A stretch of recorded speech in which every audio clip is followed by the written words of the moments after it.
This is continuous coverage. Continuous coverage In the trial of Lori Vallow Daybell from the Hidden Killers podcast. Hidden Killers podcast. Thanks for joining us. I'm Tony Bruschi. They just got back from a morning recess, and we're here to give you a summary of what has been heard thus far today. Let's take a listen. The trial of Lori Vallow Daybell has captured national attention as new details emerge regarding the disappearance and deaths of her children, Tylee, Ryan, and J.J. Vallow.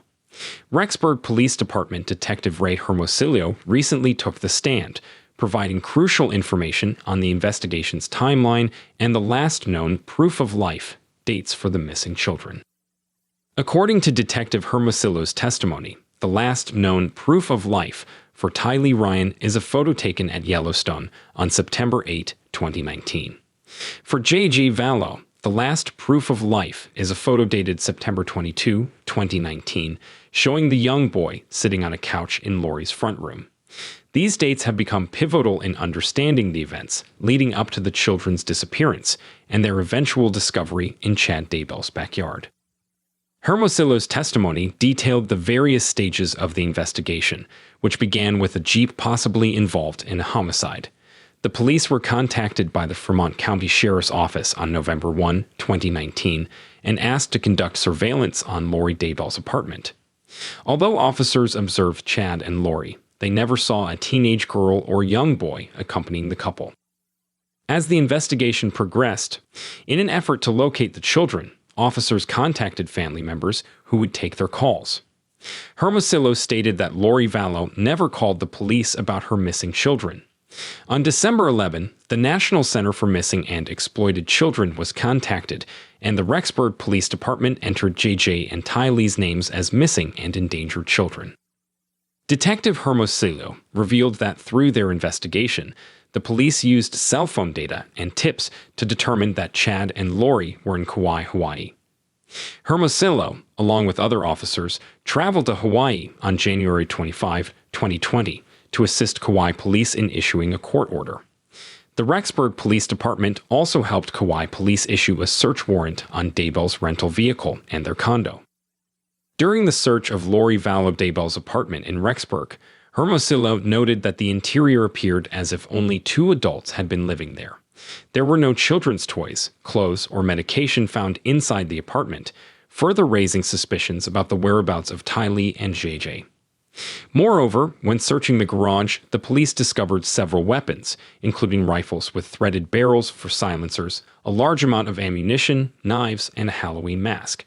A plastic Walmart bag containing rope and duct tape was also found in the garage, adding to the growing concern for the children's safety.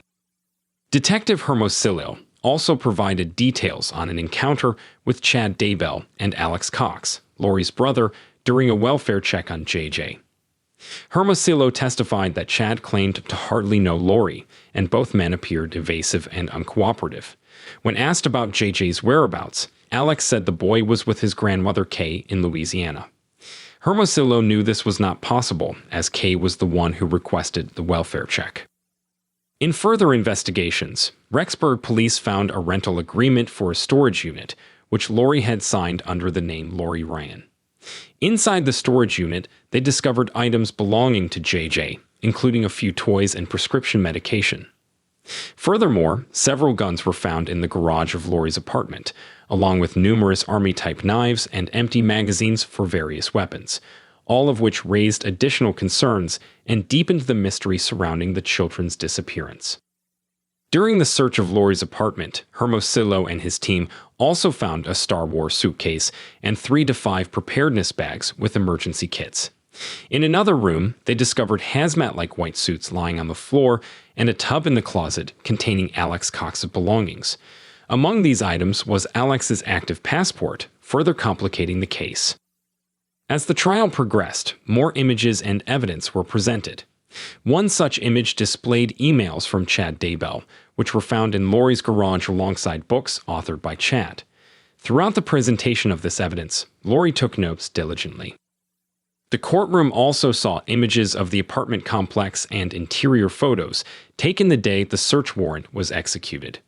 Detective Hermosillo pointed out the lack of children's belongings in the apartment and the empty hangers in the closet, suggesting that the residents had left without any intention of returning. The trial has thus far revealed disturbing details about the events leading up to the disappearance of Tylee Ryan and J.J. Vallow. As the case continues, more evidence is expected to be presented to provide a clearer picture of the children's tragic fate and the individuals responsible for their deaths. As the trial continues, more witnesses are expected to take the stand, shedding further light on this tragic case and the actions of Lori Vallow Daybell and Chad Daybell. That's the latest that we have for you right now. There's more to come, including raw trial audio once we receive it from the court at the end of the day. Press subscribe wherever you download podcasts so you don't miss a minute of it. I'm Tony Bruschi. Stay with us. This is continuous coverage Continuous coverage. in the trial of Lori Vallow Daybell from the Hidden Killers podcast. Hidden Killers Podcast.